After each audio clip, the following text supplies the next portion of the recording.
मर्जी बोल लेना। मैं आपसे फिर दोबारा दोहरा रहा हूं कि भैंस बड़ी की हाथी है। भैंस बड़ी की हाथी किस किस एक संक्षेप में, प्लीज संक्षेप में जवाब दीजिए, भैंस बड़ी या हाथी? सर मेरी बात सुनो पहले। आप सवाल सवाल को नहीं, मैं सिंपल सा, मैं आप सवाल को घुमा रहे हैं और घुमाएंगे घुमाएंगे, मुझे पता है, क्योंकि आप जवाब नहीं देना चाहते। छोटे से सवाल का जवाब दीजिए, मैंने अपने फेसबुक पे भी डाला है। आप मुझे बताएं, संक्षेप में बताएं, हाँ या ना में जवाब दें, उसके बाद पूरी कर सकते हैं। जी जी, मैं एक बार हाँ या ना में जवाब दें, आराम से सोच के, उसके बाद उसके ऊपर पूरी व्याख्या करें। पहले तो मैंने हाँ या ना में जवाब मांगूंगा। नंबर 1, मुझे आप ये बताइए, द्रोणाचार्य बड़ा या एकलव्य बड़ा है? अब देखिए, हर चीज बड़े और छोटे में कैसे करेंगे? अगर इसको दो तरीके से देखेंगे। देखो, आप देखते कहां से हो? अगर आप गुरु और शिष्य परंपरा में देखते हो तो द्रोणाचार्य जी बड़े हैं, लेकिन आप त्याग और बलिदान में देखते हो तो एकलव्य बड़े हैं, क्योंकि उन्होंने गुरु के का अंगूठा दे दिया, अपना अपना सब कुछ दे दिया गुरु के लिए। समर्पण में देखोगे, भक्ति में देखोगे, प्रेम में देखोगे तो एकलव्य बड़े हैं। विद्या में देखोगे और गुरुत्व में देखोगे तो द्रोणाचार्य बड़े हैं, क्योंकि द्रोणाचार्य से ही तो एकलव्य सीख रहे थे। जिससे सीखते हैं वो बड़ा होता है। लेकिन आप देख कहां से रहे हो? और समदृष्टि होनी चाहिए। समदृष्टि का मतलब समझते हो? आपका देखने का नजरिया भर है। मैं तो दोनों नजरिए से देख रहा हूं। मुझे तो दोनों, कभी कभी लगता है कि एकलव्य बहुत बड़े हैं और कभी कभी लगता है द्रोणाचार्य भी बड़े ही हैं, क्योंकि एकलव्य ने उन्हें गुरु माना। जब एकलव्य ने उनको बड़ा मान लिया तो हम कौन होते हैं जो खुद अपना अंगूठा दे रहा है? तो वो अपना, जिसने अपने अपने अपने को गुरु मान लिया और उसके लिए सब कुछ दे दिया, तो हम कौन होते हैं उसके निर्णय को बाधित करने वाले? एकलव्य ने अगर कह दिया कि मैं अपना अंगूठा दे रहा हूं, मैं गुरु मान रहा हूं, उसको कोई परेशानी नहीं, तो हमें आपको क्यों परेशानी होगी? रिपोर्टर जी, मैं थोड़ा सा बोल सकता हूँ? रिपोर्टर जी, मैंने आपसे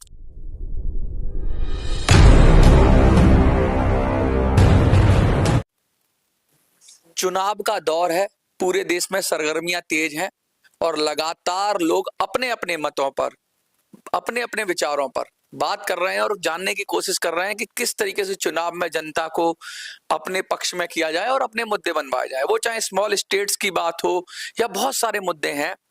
और हमारे साथ तोमर जी हैं, बहुत ही फेमस व्यक्ति हैं जो लगातार स्टेट्स की बात करते रहे और भक्ति भाव से भी जुड़े हुए हैं, समाज के लिए काम करते हैं, आध्यात्मिक व्यक्ति हैं। उन्हीं से बात करते हैं, पूछने की कोशिश करते हैं। जिस तरह का माहौल चल रहा है देश में, राममय हो गया है देश, भक्ति की तरफ बढ़ रहा है, मंदिरों का उद्धार हो रहा है, ऐसे विषय में जब राममय हो गया है, क्या लगता है और मुद्दे गौण हो गए? बिल्कुल, और मुद्दे तो गौण हो ही गए, क्योंकि मैं अभी अयोध्या होकर आया हूँ और जो अयोध्या की मैंने 67 में अयोध्या गया था तो वहाँ कुछ भी नहीं था। आज अयोध्या का ऐसा प्रगति हुई है कि वहाँ के लोग भी मानने लगे हैं मोदी ने इसकी काया पलट कर दी। तो काया पलट की हुई है और राम का इतना बड़ा इतिहास, और इतने दिन वो जेल में रहा, एक टेंट में रहा। हम मूर्ति पूजा को कहते हैं। मूर्ति पूजा हमारे ये माता पिता है, हमारे देवता हैं, हमारे देव हैं, उनकी हम पूजा करते हैं। तो सनातनी ये देश है, इसमें मुस्लिम कहते हैं कि ये काल्पनिक है। काल्पनिक नहीं, राम एक यथार्थ है देश और के दिलों में राम है। तो इसलिए राम का ये देश है। राम के भक्ति भाव से मैं भी अभी अयोध्या गया और मैंने अयोध्या में देखा कि पहली बार मैं थक गया, बूढ़ा आदमी हूँ, वहां तक नहीं जा सका। तो मेरे साथ जितने आदमी गए थे वो चले गए, मैं उल्टा आने लगा। तो पुलिस वाले ने कहा कि भाई बाबा कहाँ जा रहे हो? मैंने कहा मैं तो घर जा रहा हूँ, दर्शन नहीं कर सकता। तो उसने कहा कि मैं अभी ड्यूटी खत्म करके जाऊंगा, मेरे साथ चलिए। तो देखिए, राम ने बुलाया तो मुझे ऐसा लगा कि शायद उसने बुलाया ही है, इसलिए मैं गया। और अलग से वीआईपी जहाँ दर्शन करते थे वहां से मेरे को ले गया और दर्शन करा के उल्टा ले आया। तो मुझे तो एक भाव वो वहीं से हो गया कि ये वाकई में कोई इस तरह की राम में शक्ति है, जो शक्ति ने मेरे को बुला लिया। नहीं, मैं तो वापिस आ रहा था। राम की बात होती है, गाय माता की भी बहुत बात होती है। कहते हैं कि गायों को माँ के बराबर दर्जा दिया गया है। वैसे तो हम लोग प्रकृति पूजक है और जिस चीज से भी हमें फायदा होता है हम उसको रेस्पेक्ट करते हैं और उसको पूजते हैं, चाहे वो पहाड़ हो, नदी हो, जिससे भी हमारा जीवन बेहतर होता है, और गाय भी उसमें एक है। लेकिन गाय के विषय पे आजकल राजनीति भी बहुत हो रही है, क्या कहना चाहेंगे आप? गाय एक सनातन धर्म की एक प्रतीक है और गाय में सब चीजें मिलती थी। गाय का दूध बहुत अच्छा होता है।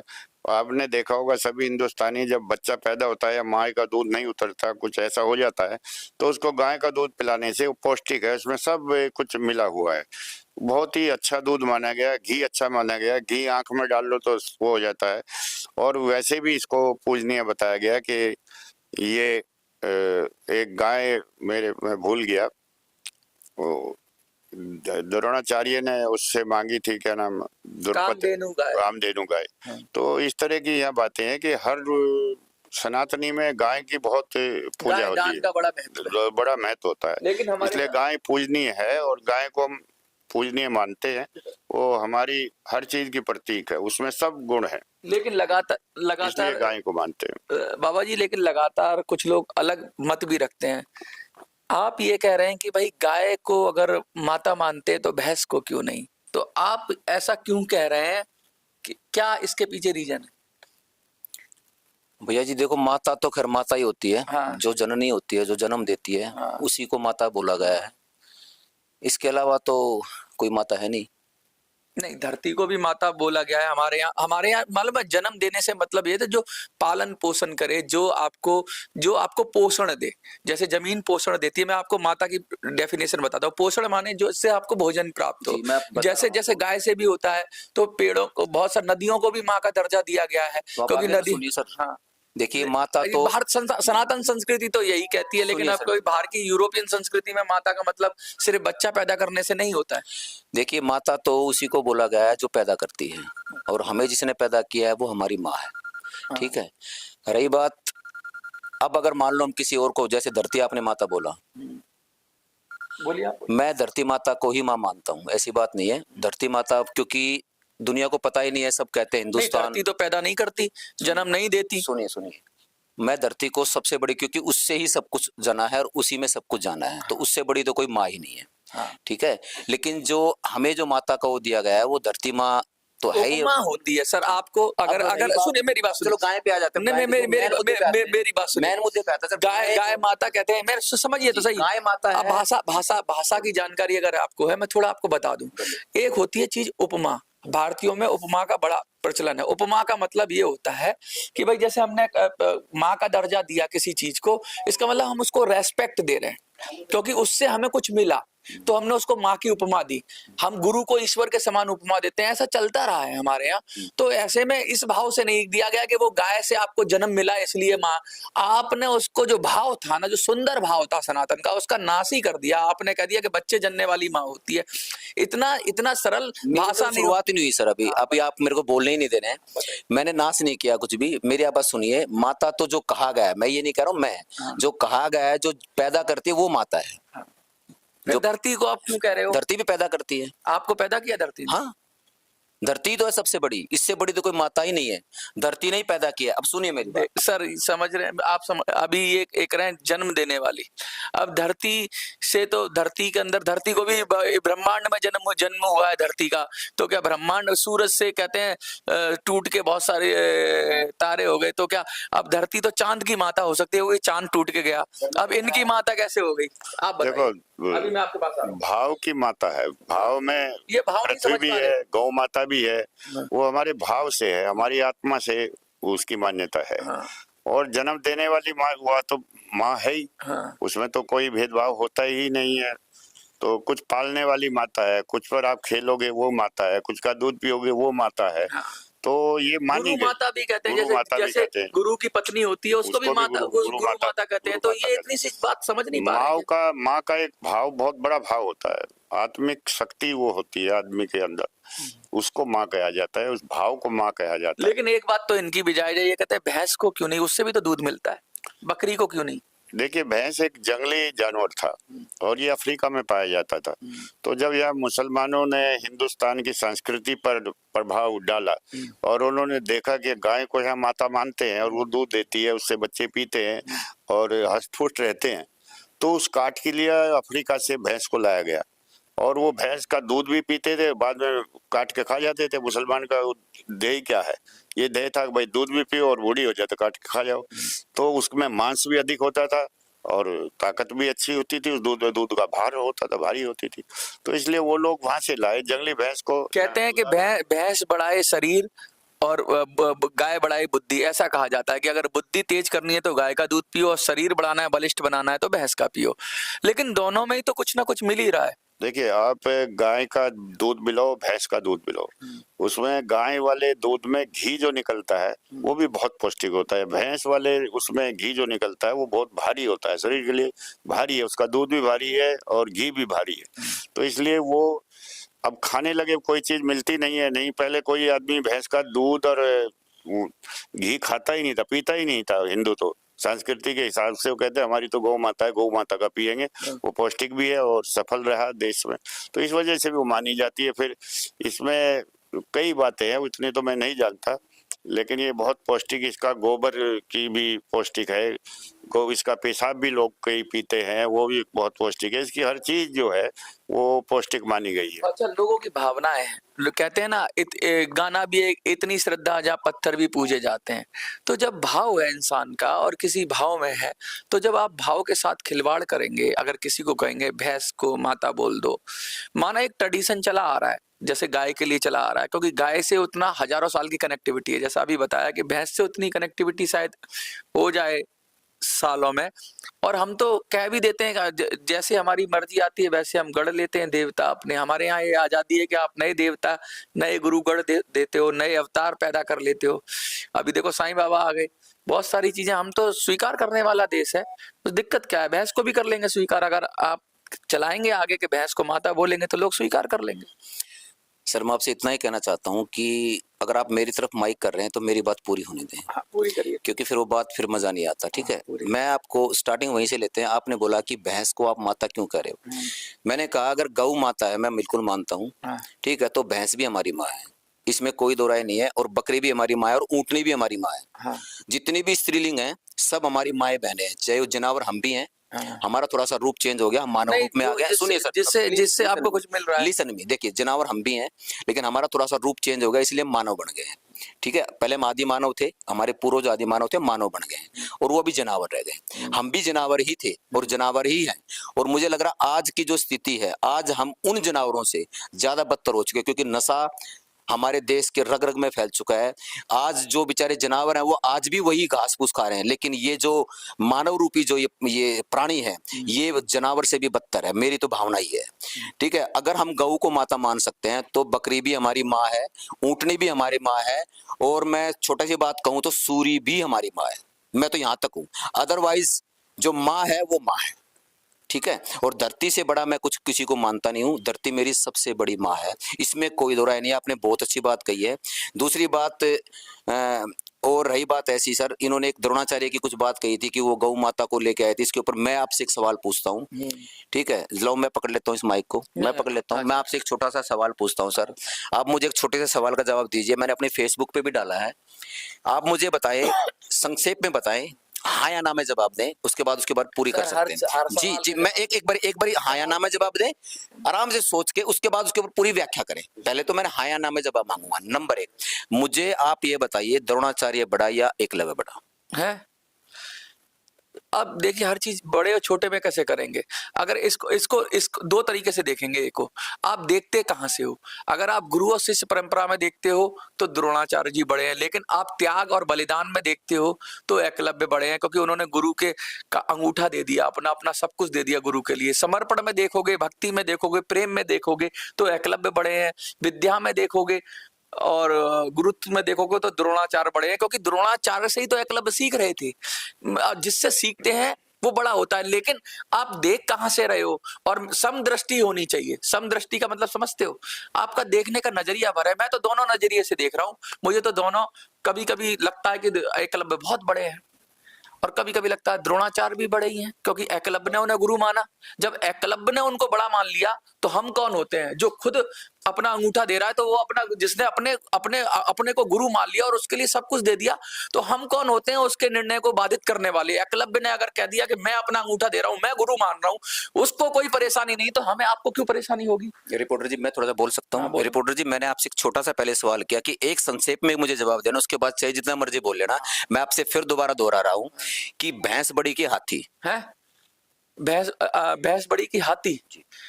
किस एक संक्षेप में, प्लीज संक्षेप में जवाब दीजिए, भैंस बड़ी या हाथी? सर मेरी बात सुनो पहले, आप Please. सवाल को नहीं, मैं सिंपल सा, मैं आप सवाल को घुमा रहे हैं और घुमाएंगे मुझे पता है, क्योंकि आप जवाब नहीं देना चाह रहे, आप जवाब दे ही नहीं पाएंगे मेरे सवाल। मैंने आपको शुरू से बोला था कि मेरे से सवाल नहीं कर पाओगे आप और जवाब भी नहीं दे पाओगे। मैंने सिंपल सा सवाल किया सर, आपने दुनिया से बड़ा के सर लिसन मी बड़ा बड़े के साथ विशेषण सर, सुनिए मेरी बात। बड़ा क्या आकार में कह रहे हो आप? सर मैंने आपको बोला, मैंने बोला ही नहीं सर, बड़ा किस भाव में? मैंने ना द्रोणाचार्य का आकार बोला, ना मैंने एकलव्य का आकार बोला, मैंने आकार नहीं बोला। अब आप आकार पे आ रहे हैं सर, यहाँ आप हमें घुमा रहे हैं। सवाल पूरी तरह से, मैं दोबारा से सवाल कर रहा हूँ, आकार की बात नहीं है, सिंपल सा एक मोटिव है, रावण बड़ा या राम? है रावण बड़ा या राम?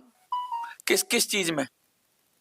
चलिए मैं दोबारा से पूछ रहा हूँ, हाथी बड़ा या भैंस? है हाथी बड़ा? अब देखिए, नहीं बता पाएंगे, इसीलिए मैंने पूछा कि द्रोणाचार्य बड़ा या एकलव्य। बस सीधी सी बात है, बड़ा कौन होता है, जो त्याग देता है या त्याग लेता है? देखिए मेरी बात सुनिए, त्याग देना और त्याग लेना एक, चलिए आप नहीं बता पाएंगे, जवाब नहीं दे पाएंगे, मैं दोबारा से एक लास्ट क्वेश्चन पूछ रहा हूँ, आप मुझे बताएं कि पांडव बड़े या कौरव? है अरे अब मैं इनके एक सवाल का जवाब देता हूँ। देखिए जवाब तो मैं अब सब दूंगा, लेकिन क्योंकि ये एक पैनिक में है, ये पैनिक में। अब सुनिए, एक जवाब सुनिए। इन्होंने एक सवाल किया कि पांडव बड़े या कौरव, तो भैया कौरव 100 थे, पांडव कम थे, तो कौरव बड़े हो गए। ठीक है, कौरवों का कौरव राजा थे पहले, तो कौरव बड़े हो गए। पांडव अपनी चीज में बड़े हैं, हर चीज की अपनी विशेषता होती है, जो तुलनात्मक दृष्टि से देखते हैं। सवाल का विशेष मैं जवाब दे रहा हूं, मैं जवाब दे रहा हूं क्योंकि मैं जवाब दे रहा हूं क्योंकि जब आप एक दृष्टि से देखेंगे कि यहाँ से आप देख रहे हो कि वहां पे समंत सम्राट लिखा हुआ है, और मैं यहाँ से देखूंगा मुझे स्टार म्यूजिकल लिखा हुआ है, लेकिन आप देख कहां से रहे हो? यहाँ से मैं चांद को देखूंगा तो इतना सा दिखता है मुझे छोटा। चांद पे क्यों जा रहे हो? अरे सर सवाल में किसी भी दो ऐसी चीजों की तुलना नहीं हो सकती। धर्म में राम और रावण में अगर धर्म की बात करोगे तो राम बड़े, सिंपल सी बात, राम बड़े, लेकिन उसकी बात करोगे ज्ञान की, पंडिताई की, तो रावण बड़ा। दुष्टता की बात करोगे तो रावण बड़ा, अहंकार की बात करोगे तो रावण बड़ा। बहुत सारी चीजों में रावण बहुत बड़ा है राम से, और बहुत सारी चीजों में राम बहुत छोटे हैं रावण से। वनवासी थे राम, वो राजा था, लंका का राजा, सोने की लंका थी, देवताओं को हराया था। राम ने क्या किया था? बहुत छोटे हैं राम। लेकिन धर्म की बात करोगे, मर्यादा की बात करोगे तो राम बड़े हैं। ये और अच्छा, दोनों चीजों में दोनों बड़े हैं। अब बबरीक ने कृष्ण को गुरु माना था, हाँ। उसने तो शीश काट के दे दिया, हाँ। तो कौन बड़ा? अब लोग तो अपनी अपनी व्याख्याएं करते हैं, लेकिन मैं ये कहता हूं जब दो लोगों के बीच में व्यक्तिगत संबंध है, जैसे इन्होंने कहा एकलव्य और द्रोणाचार्य, गुरु शिष्य की संबंध था, क्या दिया क्या लिया, मेरे गुरु ने मुझसे क्या लिया। जब मुझे आपत्ति नहीं है, जब एकलव्य को आपत्ति नहीं थी, तो ये कौन होते हैं या हम कौन होते हैं कि एकलव्य के निर्णय पे, यानी हम एकलव्य को मान नहीं रहे हैं, फिर हम द्रोणाचार्य को बुरा बोलेंगे। द्रोणाचार्य ने जिस भाव से किया, लेकिन अगर एकलव्य को तकलीफ नहीं थी तो आपको कौन सी तकलीफ हो रही है? मेरा प्रश्न ये है। दूसरा प्रश्न ये है कि राम ने रावण को, लक्ष्मण को बोला कि जाओ रावण के पास जाके तुम ज्ञान लो, तो राम जब रावण को बड़ा मान रहे हैं तो राम को तकलीफ नहीं है, तो हमें आपको क्यों तकलीफ होगी? बड़े लोगों की बात है, बड़े ही जाने। बेवकूफ और छोटे लोग ना बड़ा छोटा करते हैं, जो समझदार लोग हैं वो अपना काम करके निकल जाते हैं। जिस काल देश परिस्थिति के अनुसार बड़ा और छोटा होता है, और ये चीजें अगर नहीं समझ पाएंगे तो लोग लड़ते रहेंगे, ऐसे ही भिड़ते रहेंगे, मैं बड़ा तू छोटा, ये सही ये गलत। सही गलत से और भी और जहान है दुनिया में, आपका नजरिया भरा है बस कि ये सही है वो गलत है, और सही गलत का जो नजरिया रखता है वो दुनिया में विद्वेष, गुस्सा, ये सब घृणा, ये सब पैदा करता है। अगर आपको घृणा बढ़ानी है तो कहो किसी को गलत, किसी को सही। पता नहीं किसी कॉन्टेक्स्ट में कोई सही है, किसी कॉन्टेक्स्ट में कोई सही है। मैं तो सही गलत में नहीं पढ़ता, मेरा तो जवाब यही है, ना मैं अच्छे बुरे में पढ़ता हूँ, ना सही गलत में पढ़ता हूँ, संभाव की बात करता हूँ, और संभाव की बात कर नहीं सकते सर आप में। शांति कर, अभी बंद कर। हाँ। सुनो सुनो मैं कहता हूं सर, एक लास्ट बात, एक लास्ट बात सर, आप रिकॉर्डिंग रखें। मैं एक लास्ट बात पूछ रहा हूँ आपसे। हमारे एक एडिटर और भी बैठे हुए हैं। मैं एक लास्ट सर, बाबा जी स्टार्ट कर दी? स्टार्ट कर दिया भैया। मैं आपसे एक लास्ट बात पूछ रहा हूँ सर। आपने, आपकी बात बड़ी करता हूं मैं, आपने कहा कि रावण उस मायने में बड़ा था, रावण उस मायने में बड़ा था, रावण उस मायने में बड़ा था, ये आपने बोला है, मैंने नहीं बोला। जब आप इतना उसको बढ़ावा दे रहे, मैंने शुरू किया, ये हमारी सिस्टम शुरू करवा रहा है, क्योंकि हमारे सिस्टम, हमारे देश का, हमारी दुनिया का इतना गंदा सिस्टम हो चुका है कि मैं ऊब चुका हूं। अब मुझे आपका ही जवाब चाहिए। जब आपने रावण में इतनी खूबियां बताई, तो क्या आपको कहीं भारत में राम का, सुनो मेरी बात, भारत में राम के अलावा कहीं रावण का मंदिर नजर आया आपको? जहाँ राम है वहाँ रावण है। दशहरे पे रावण का खड़ा होता है पुतला। आपसे सवाल रावण है, अहंकार का प्रतीक है। रावण का मंदिर मेरठ में है। जवाब उसी का होना मेरठ चाहिए। में है। सवाल का जवाब एक ही है कि आपने जब रावण को इतना बड़ा करार दे दिया, मैंने नहीं बोला था। अरे अहंकार में रावण बड़ा है। आप फिर तो नहीं, आपने बोला बड़ा ज्ञानी था, वो तो पंडित था, तो पंडितों के मंदिर नहीं होते क्या? नहीं होते, पंडितों के मंदिर नहीं होते, जो पापियों के मंदिर होते हैं। हैं? पापियों के मंदिर होते हैं। नहीं, पापियों- मंदिर की परिभाषा बता सकते हैं? हैं? मंदिर की परिभाषा, मंदिर की क्या परिभाषा? मंदिर का संधि विच्छेद कीजिए। मंदिर का क्या है? मंदिर का संधि विच्छेद। आपको कहाँ से सीख के आए हो ये संधि मैं विच्छेद? आपसे, आप सर, आप ये पकड़े रहते हो, हमारे हाथ में हाँ। दो, थोड़ा सा मैं आपसे पूछना चाह रहा हूँ। छोटा सा बताइए कि मुझे आपने बोला, मैंने, आपने बोला आप क्या कहते हैं? नहीं सर, आप छोड़ नहीं रहे माइक को, आप माइक को नहीं छोड़ रहे हैं सर। मंदिर, मैंने आपको बोला, हाँ। आपको बोला कि सिंपल सा बता रहा हूँ कि सर ये इस समय बड़ी है, या बड़ा सवाल ये है, एकलव्य कोई कैद कद में बड़ा नहीं था, आप भ्रमित कर रहे हैं, ठीक है? आप भ्रमित कर रहे हैं। एकलव्य को मैंने नहीं बोला, आपको एकलव्य ही सुनिए, बताएगा ना। क्यों बताएगा एकलव्य जी?